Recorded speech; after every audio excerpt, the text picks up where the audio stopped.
All right, let's go ahead and take a look. So usual process, setting each partial equal to 0. So here fx is going to be 3x squared minus 6x, minus 9. It's going to be interesting. That'll be fine. We're going to set that equal to 0. And fy is going to be 3y squared minus 6y equal to 0. And I would say these both seem about the same amount of difficult. Like each of these equations are, as I guess you could argue, fy is slightly easier to solve, right? But they're both pretty much the same level of difficulty to solve. Well, let's work with this one. So I can factor out a 3y. I'm left with a y minus 2. So I'm getting either y equal to 0 or y equal to 2.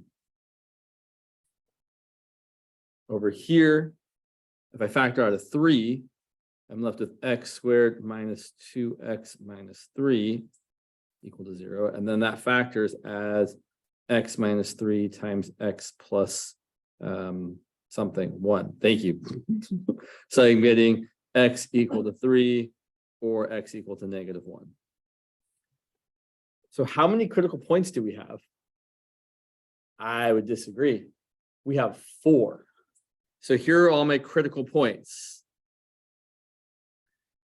This x with that y, this x with that y, this x with that y, and this x with that y. Because any combination, right? If you pick x equal to 3, you'll definitely get fx equal to 0. And if you pick y equal to 0 or 2, you'll get fy equal to 0. And similarly, if you pick x equal to negative 1, you'll get fx equal to 0. And either one of these two will make fy equal to 0. So each of these 4 critical points does simultaneously make each partial derivative equal to 0. And then, of course, I didn't leave myself enough room. Fine. Use another piece of paper. Killing the planet. So looking at our function, our fxx, if we look, I guess I should do this in a way that we can see things here. So fxx is going to be 6x minus 6. I do like factoring this when it makes sense. So I would probably write this as 6 times x minus 1, just because I feel like it's convenient. And fyy is going to be 6y minus 6, which also factors as 6 times y minus 1. And the mixed partial fxy is going to be 0. Okay. So then if we calculate gamma, that's going to be 6 times x minus 1 times 6 times y minus 1 minus 0 squared. And although you could simplify this further, I don't think you want to, because I think when you're doing this, it makes sense to kind of leave fxx and fyy not multiplied out in some sort of way, so that you can easily see if you're looking for a max or a min, if they're positive or negative. All right, so then we're going to test each critical point. So sometimes I can make a little chart here. Let's see. There's a way I used to kind of do this, which I've kind of forgotten. That's fine. So we've got our critical point, and then we've got our gamma of x comma y, and then our conclusion. Okay, so for our critical point, which was, I lost them, they went away.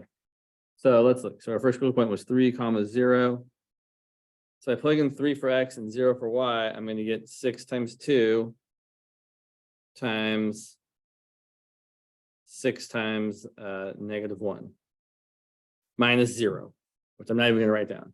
And 6 times 2 times 6 times negative 1 is definitely negative. And if gamma is negative, we have a saddle. Okay. So for the next critical point, which was 3, 2, we're still going to get 6 times 2. And then we're going to get 6 times 1. I'm just plugging into gamma right here. And that's going to be positive. So then we do more work, right? So we notice that both fxx and fyy are positive. So that means we have a maximum or a minimum? Right. the minimum, and I would probably write down over here because fxx is less than well, geez, is positive. Oh my gosh. Or because fyy is positive. Let's check out the other two. We've got -1, 0. So plugging that in, we're going to get 6 times -2. And then we're going to get 6 times -1, which is also going to be positive. Right? Negative times negative is positive. And so then if we look at each of fxx and fyy, we see they're both negative. So we're going to have a maximum because either of the second derivatives happens to be negative. So it's concave down. And finally, our last critical point, -1, 2. Plugging that in, -1 minus 1 is -2. So I've got 6 times -2. And 2 minus 1 is +1. So I've got 6 times 1. Again, we never really actually care about the value of gamma. We just care whether it's positive or negative. So you don't, all you need to be able to do is see what the sign is, and then you can stop.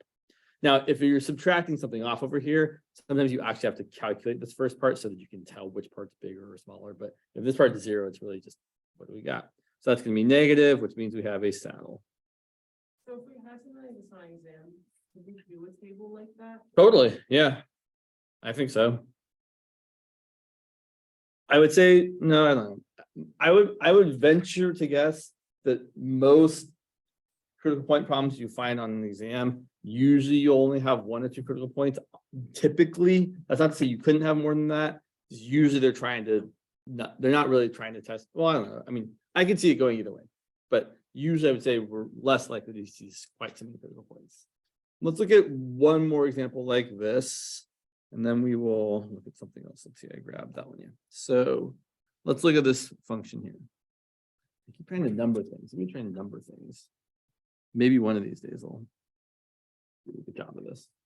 Let's say we want to do the same sort of thing. We want to find and classify the critical points.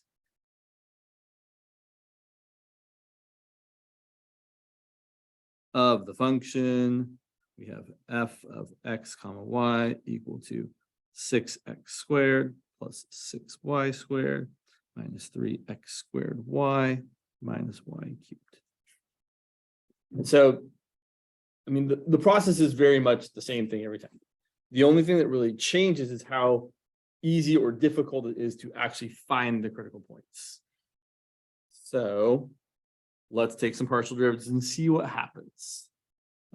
We take fx, we're going to get 12x plus 0 minus 6xy minus 0.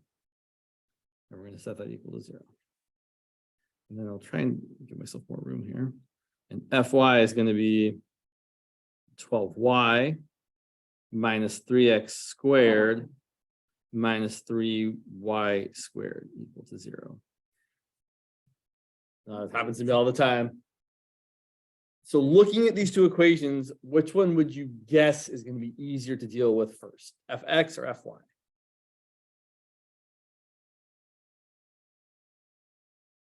Interesting. I would have guessed fx. Right. So you're trying to, like, here, like, if you can't factor something out, and you, other than like here, you could factor out a 3, but that's kind of it. You can't really, you have to kind of go and like, write x as a function of y, or y as a function of x. Whereas here, being able to factor something out, we can write this as 6x times, I'm left with a 2 minus y. And then it's very, very clear what values of x or y make this partial derivative equal to 0. This is going to give me either x equal to 0 or y equal to 2. They do not go together, right? So let me point out, if you plug in 0 for x and 2 for y, you definitely make this equation equal to 0. But if you plug in 0 for x, you get 0 here. And if you plug in 2 for y, you get 12 times 2, which is 24, minus 3 times 4, which is 12, and 24 minus 12 is not 0. So yeah, that's an excellent observation that we should make sure to point out. 0, 2 is not a critical point.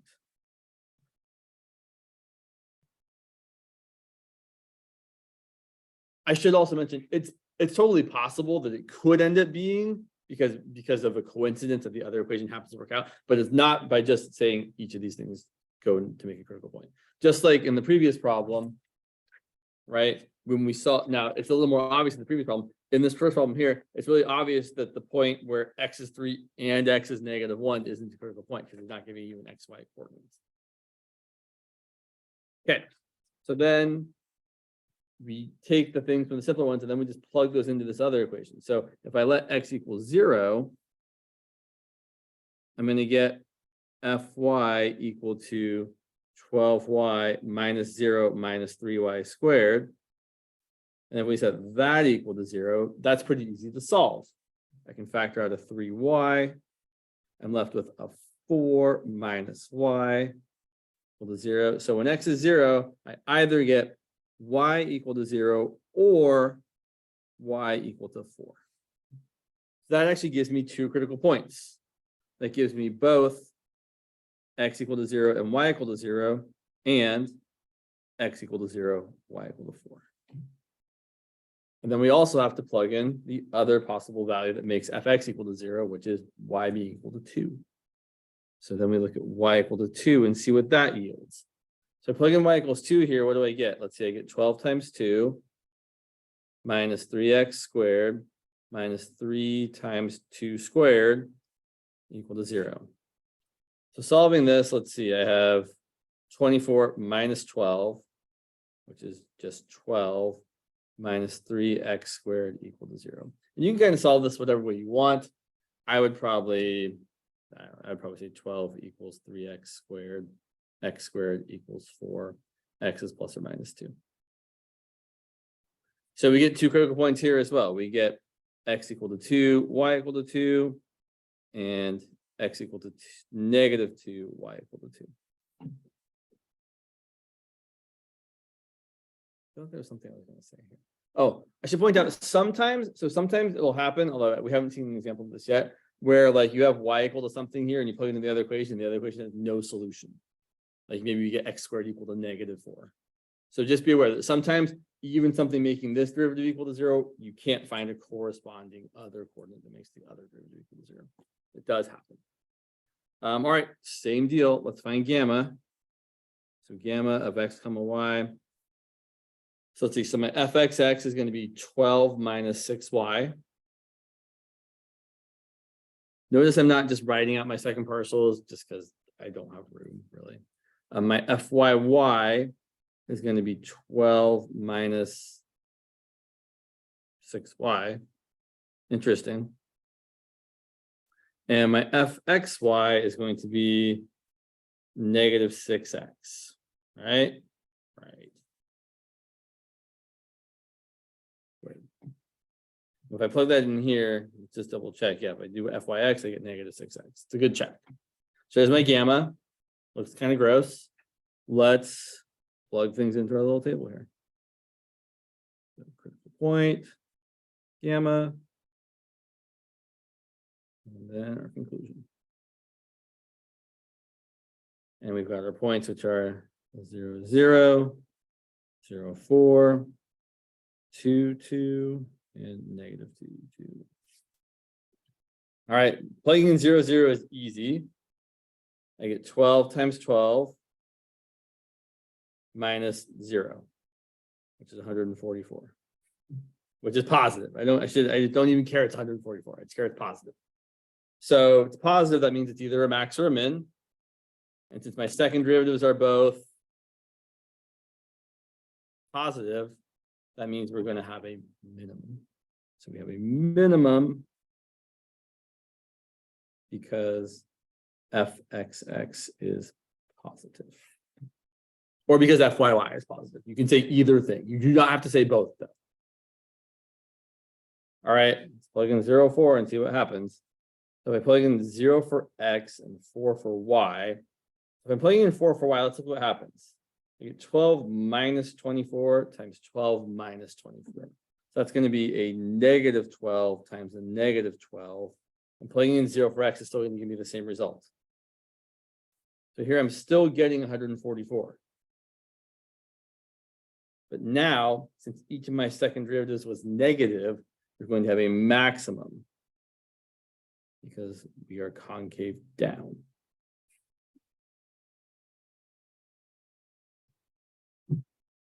I do think when you're taking an exam, if you're doing a question like this, it's worth the extra, 5 seconds to write it's a maximum because the second derivative, second partial with respect to x or second partial with respect to y is negative.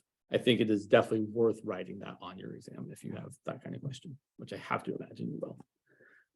For 2, 2, let's see what happens. So if I plug in y equal to 2, I'm going to get 0 times 0. I'm going to get 0 minus whatever x is, this whole thing is going to be positive. So it's going to be minus a positive, so it's going to be negative overall. But if we plug it in, we're going to get negative 12 squared. And negative 12 squared is 144, so this is negative 144, which is negative. So it's a saddle. Saddle time. And I bet the same thing's going to happen here. I plug in negative 2 for x and 2 for y. Well, plugging in 2 for y, I'm still going to get 0 times a 0. And then plugging in negative 2 for x, I'm going to get a negative 6 times negative 2. So I'm going to get a positive 12 squared, which is still negative 144, which is still a saddle.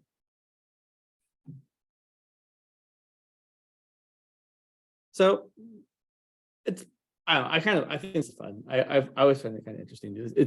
It is neat to see what these graphs look like. So if you have an inkling to, you could go check out GeoGebra and graph these things in 3 dimensions and kind of see like the 2 saddle points and the max and the min. Like it looks neat, but it's not required at all. So you don't have to. Questions about either of these examples? Before we do any optimization problems, I should just check in. Were there any concerns about the homework assignment that's due tomorrow? Okay. Like what? Question 16. Is that the last one? Okay. Take a look here. Calculate all 4 second order partial derivatives of, I have the function sine of 4x over y, which I imagine is similar to what you have, but maybe not the same.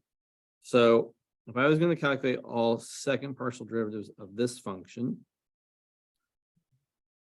sine of 4x over y, I would make the smart choice and rewrite it as sine of 4x times y to the negative first, so that I'm not stuck having to use the quotient.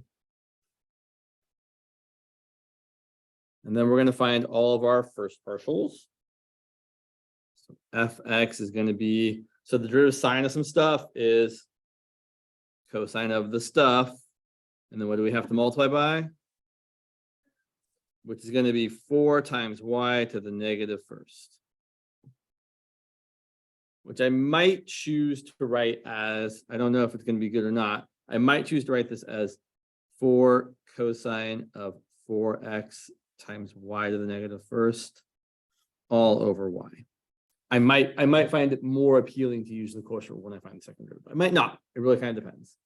And then very kind of similarly, fy is going to be, well, again, the derivative sine of some stuff is cosine of your stuff. But now the derivative of your stuff is going to be 4x times negative y to the negative second. Or we might prefer to write this as 4 cosine of 4x times y to the negative first over, oh, don't forget the x, it's a 4x times cosine of 4x times y to the negative first, over y squared, and don't forget the negative sign. Gross. So I would argue it's not that this problem is particularly hard, it's just messy. So let's look at the next ones. Let's look at fxx. So notably, as far as fxx is concerned, this 4y to the negative first is just acting like a constant. So I'm going to look at it like this for this next part. So I'm going to say, well, my derivative is going to be that constant multiple is just going to hang out. I'm going to put it in front. And then the derivative of cosine of some stuff is going to be negative sine of that stuff times the derivative of the inside stuff. And we know the derivative of the inside stuff. It's the same as it was before. It's going to be 4 times 1 times y to the negative first. Or just 4y to the negative first. And if you found it, so if you're going to simplify this, there's a couple different ways you could write it. You could, now, obviously, you can just write this into WebWork and it should accept it just fine. Or whatever, your version looks like. But if I was going to simplify this at all, I would say the 4 times 4 is a 16, and we've got a negative. So it's negative 16. Y to the negative first times y to the negative first is y to the negative second. And then you got sine of 4x y to the negative first. Or you could bring the y to the negative second down to the denominator as y squared. That's also another way of writing it. FYY is probably going to be more complicated. Right, because FYY, so unlike FXX, where we had just, when we were taking the derivative with respect to x, we had just a function of x times a constant. For FYY, we have a function of y times another function of y. So we're going to have to use the product rule, exactly. So for FYY, we're thinking of this as one piece, and this, I like to think of all of this as another piece. We could also look at this and use the quotient rule, but I really don't think I want to use the quotient rule. I think it's going to be messy to find and messy to input. Okay, so for FYY, we do the derivative of this first part, which is going to be negative sine of my stuff times the derivative of the inside, because I still have to use the chain rule. And the derivative of the inside is exactly 4x times negative y to the negative second. Now I'll point out that we're going to have to multiply that by 4x times negative y to the negative second. But instead of writing it again, let's be smart and just say, well, we're going to square that. Plus, let me flip it up. We leave the 4y to the negative. Yeah, that's right. Sorry, did I brain it wrong here? I feel like I've made a mistake. Oh, no, I'm looking at the wrong thing. That's well, okay. Let me make sure. So I did the derivative of u times v. So, and it's kind of hard to see it because right there's my derivative of u is the negative sign part and times one of these 4x times negative y to the negative seconds, and the other the other one is your v. And then we're going to do u, which is cosine of 4x times y to the negative first, times the derivative of v. So the 4x, when we take the derivative of this piece, is still just going to hang out. And the derivative of negative y to the negative second is positive 2y to the negative third. And to me, that's probably the easiest way to write it. I wouldn't try to do any more simplifying unless I had a reason to. Okay, here's the good news. To find fxy and fyx, we are pretty confident they should be the same. So while you certainly could do the work of finding both of them, I don't think you have to do the work of finding both of them. So let's find, I mean, either one should be as terrible as the other one, right? They should both be equally terrible, I think. But I feel like I'm going to look at, yeah, they both look terrible. Yeah. So let's look at this one and find the derivative. So I'm going to find fxy, meaning I'm taking the partial with respect to y of fx, which is cosine of 4xy to the negative first times 4y to the negative first. And again, we're going to get hit with the product rule because we have a function of y times another function of y.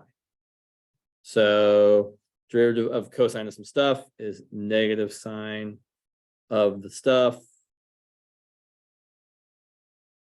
times the derivative of the stuff with respect to y, which is going to be 4x times negative y to the negative second. And then we also have times this 4y to the negative first. Right, here's your, if we're calling this g and this h, here's your g prime, here's your h. And then we add on, switch it up. Leave g alone, so we've got cosine of 4xy to the negative first. And we multiply by the derivative of h, which is going to be negative 4y to the negative second.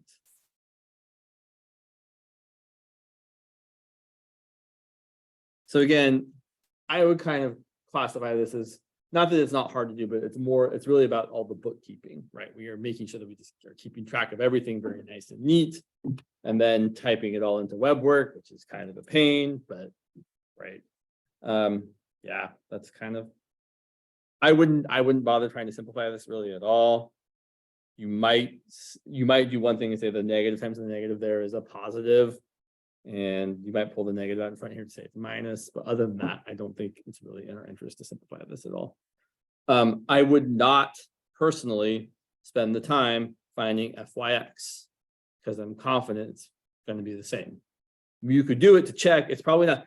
I mean, if you look at this here, if you find FYX, you're going to get a negative sign of this stuff times the derivative of this with respect to x, which is going to be your 4y to the negative first, which is right there. And then times your v, which is exactly right there. And then the other half of the product rule, you're going to do then this times the derivative of that with respect to x, which is 4 times negative y. Yeah, it's the same thing. I feel like it might have been easier to do it that way, but I picked wrong. Oh well, that's just life. So ugly, but not too terrible, maybe. Okay, what do you think about that? Seem too good. All right. Is your problem wildly different? No, it's the same thing. Yeah. Just instead of 4, it's 2. All right, cool. Well, sure you can make that work. Any other homework concerns? I feel like it's a lot of just the domain and the graphing kind of stuff. I see problem 15 looks kind of interesting to me. Not really though. The one where they give you z equals f of x plus y times g of x, and they ask you to, what can you say about z, y, y? And I think it should be 0. Cool. All right. So let's move along and talk about some multivariable optimization problems, which we know how to do. I mean, in that you know how to optimize things, right? It's really about the setup. So we know once we have a function of, 2 variables, we have an idea of how to find where you have a maximum or minimum. Take the first partial with respect to x, with y, find the critical points, and then find gamma and see if you have a max or a min at whatever critical points you got. The setup is going to be the hard part. So here we have, I'm just going to number things. Sure. Try the number things. Maybe I did number that. Okay, good job. Good job. Number 4. So let's find the dimensions of the cheapest rectangular box if the material for the top and bottom costs twice as much as the material for the sides.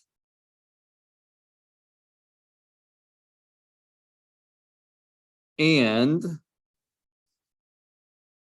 the volume needs to be 16 cubic feet.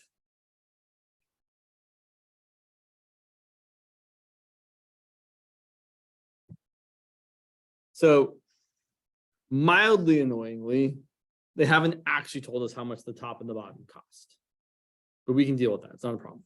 So let's draw our box. Here's some box. And really, it's not so much that we need the drawing. It's more that we need to label the dimensions. So even though I've kind of drawn it so the bottom looks like a square, it's not guaranteed to be a square. So I'm going to call this bottom dimension x, this dimension y, and this dimension z, because they could all be different values. And what you can do, which is kind of nice, is if they've given you how much the sides cost in relation to one another, you can just make up numbers that work. So we could say that, okay, I'm going to say that the sides, let's say the sides cost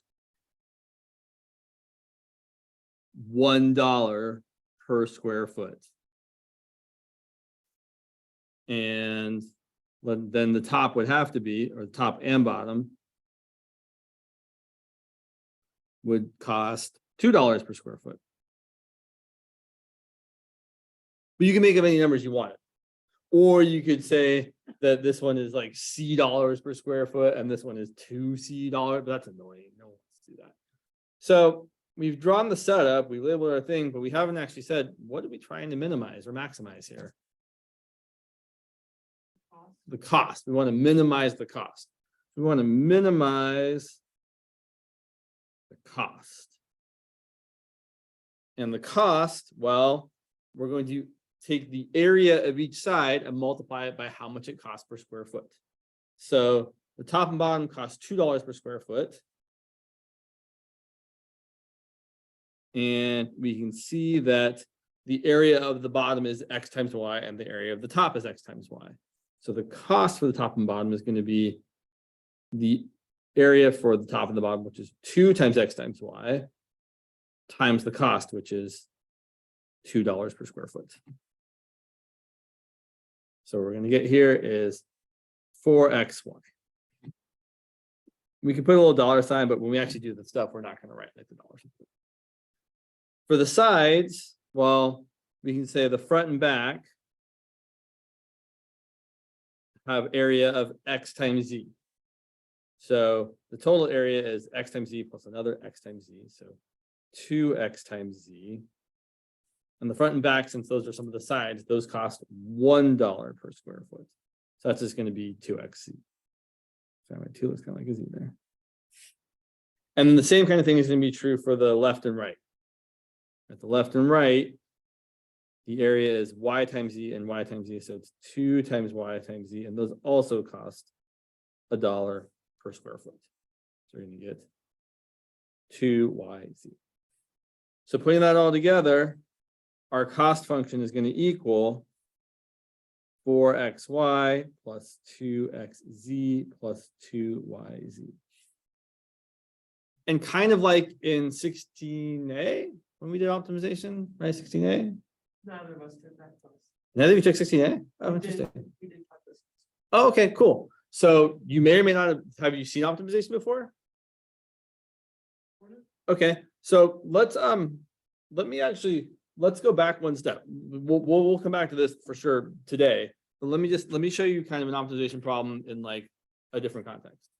So let's go back to like a 21A example or a 16A example. So let's say, just for example, we want to, I have to think of an example here real quick here. I'm gonna make sense. Sure. Here's your classic example. Farmer wants to build a fence.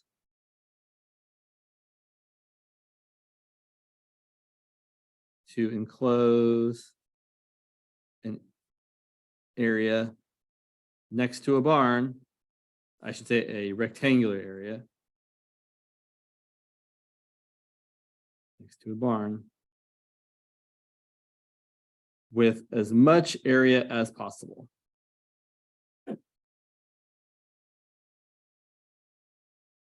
Using the 600 feet of fence that he's got. Or 600 linear feet, but whatever, we don't need to get technical about it. What dimensions will maximize the area?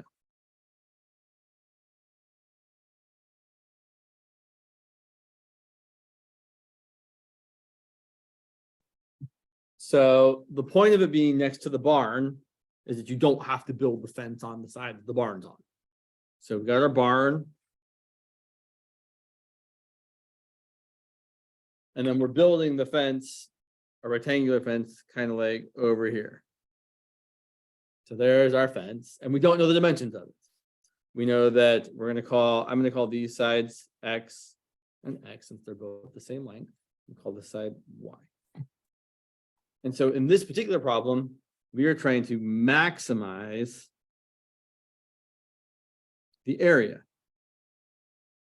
And the equation for area here is going to be X times Y.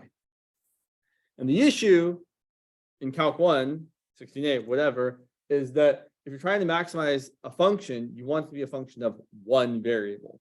Because we know how to maximize in 16A functions of one variable. Taking the derivative and setting it equal to 0, finding the critical points. and then seeing if it's a maximum and using the first derivative test or the second derivative test. So what we need is we need a constraint or a limiting piece of information. In this particular problem, the constraint is that we only have 600 feet of fence to use. So we are limited by the fact that x plus y has to be less than or equal to 600 feet. Now, since we want to make it as big as possible, we're going to use all the fence. So we're going to say that our constraint is x plus y is equal to 600 feet. Or in other words, 2x plus y is equal to 600 feet. And then what we do is we take this equation that's our constraint and we isolate one of the variables to then plug it into the thing we want to optimize. So I'm going to isolate y because it's easier. So I'm going to get y equal to 600 minus 2x. And I'm going to plug that in to my area equation. So that now I can write area as x times 600 minus 2x. Or multiplying it out, area as a function of x, which you don't have to write, but I like to write because it makes it more obvious that, oh, it's a function of x, is 600x minus 2x squared. Which if you look at that equation for a second, you might recognize as a downward opening parabola, which will definitely have a maximum at its vertex.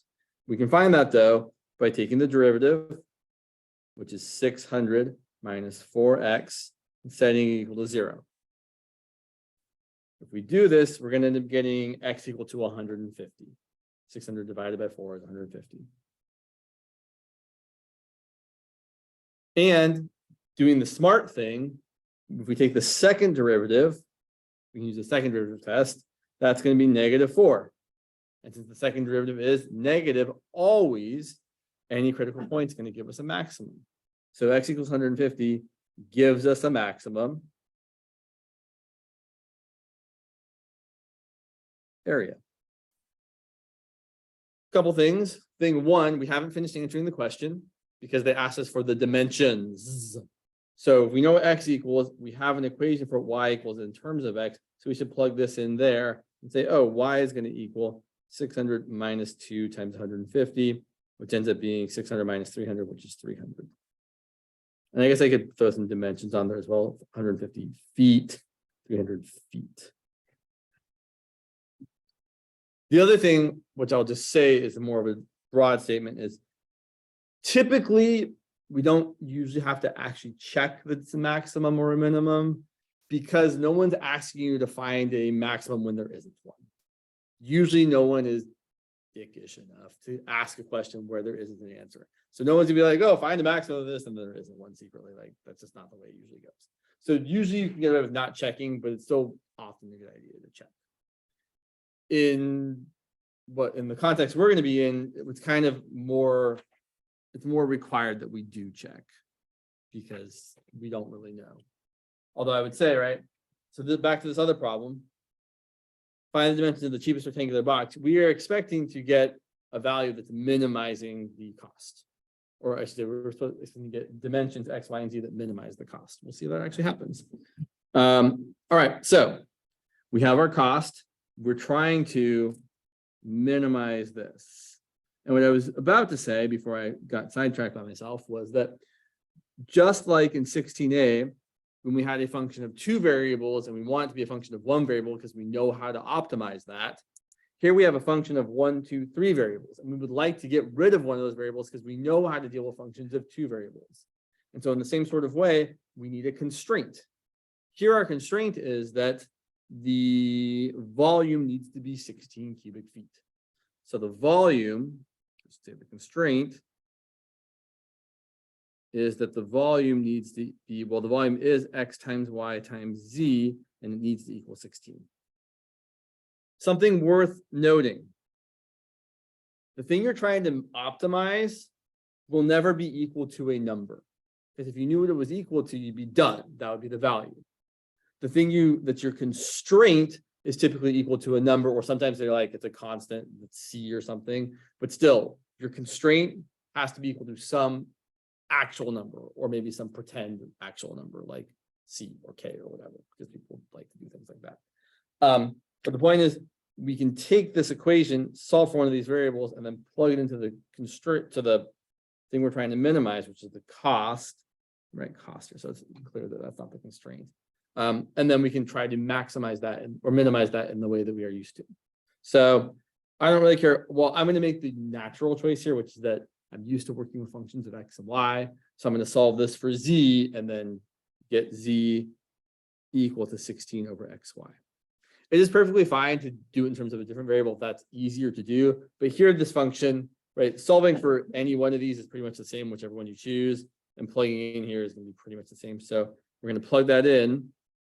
We're going to get that our cost is going to equal 4xy plus 2x times 16 over xy plus 2y times 16 over xy. I do think we should simplify this to make our life a little bit easier. So our cost as a function of x and y is 4xy. X's cancel. I'm going to get 2 times 16 is 32. Let's write this as y to the negative first. And 2 times 16 is again 32 times y times x to the negative first. Another thing I've observed over the years is that this actually is symmetric in the variables x and y. What that means is if you interchanged x and y, this equation would look exactly the same. If I said that this was 4yx plus 32x to the negative first plus 32y to the negative first, that's literally the same equation. The reason that's worth noting is because if that's true, it usually means x and y are going to have the same value. So good to know. Now we're just in our usual process. We're going to find the partials. So Cx is going to be 4y plus 0 minus 32x to the negative second. So that's going to be gross. And then Cy should be very much the same. So we're going to get 4x minus 32y to the negative second. Yeah.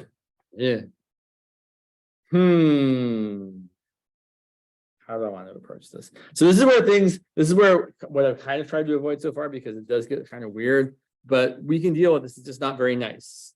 So I'm going to solve for y in this equation. So I've got 4y equal to positive 32 x to the negative second. And dividing by 4, I've got y equal to, instead of 8 times x to the negative second, I'm going to write 8 over x squared. Yeah, maybe. I don't know. Maybe not. Sorry, it's hard to decide. Sure, 8x to the negative second. And then we're going to plug this in for y over here.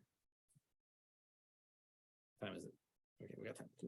So we're going to say that we have 4x minus 32 times 8x to the negative second, all to the negative second.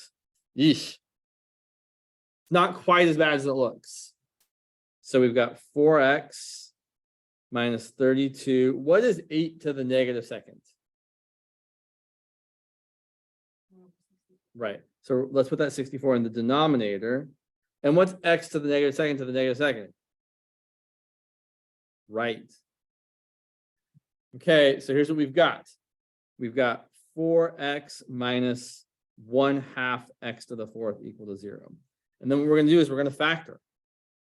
I might multiply everything by 2 first, actually, to have an 8x minus x to the 4th equal to 0. And then factor out an x. Can you see that? No, you cannot.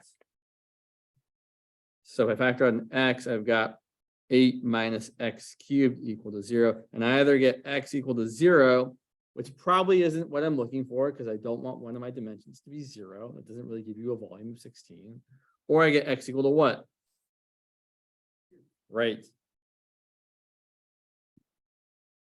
So then, if we go back, if x equals 2, y is going to equal 8 times 2 to the negative second, which is going to be 8 over 2 squared, which is also 2. No surprise. We were expecting x and y to be the same. Or at least I was expecting it to be the same because I saw the symmetry. But you'll definitely see with more. Also, it was kind of makes sense because the sides all cost the same amount, so it kind of makes sense that x and y are the same because they're the ones determining the sides, kind of. Something. Oh, we want to test to see if it's a max or a min or whatever. So we take our second partials. Okay. CXX is positive 64 x to the negative third. CYY is the same sort of deal. It's positive 64 y to the negative third. And CXY is 4.